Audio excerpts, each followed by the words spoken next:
ज्या वेळेस ज्या परिस्थितीमध्ये मन खराब होतं ठीक आहे, त्यावेळेस पाप लागले असतील, पण त्यानंतर जर तुम्ही चांगले शुद्ध झाले, मनाने आले, भगवंत शक्ती माफ करते, तिला परमनंट उलटा समजू नका. पण काही वेळेस अत्याचार झाले. येशू ख्रिस्तांच्या जीवनामध्ये एक कथा येते. खेडेगावामध्ये एक मुलाकडून एका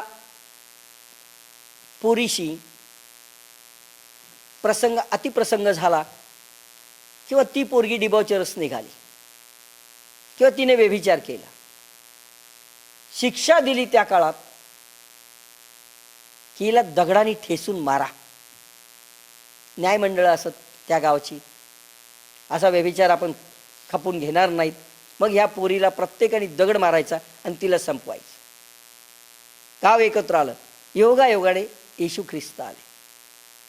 काय चाललंय म्हणे, शिक्षा झाली, ही व्यभिचारी आहे, हिनं पाप केलंय, आणि पापी माणूस त्याने शिक्षा भोगली पाहिजे. येशू ख्रिस्तानी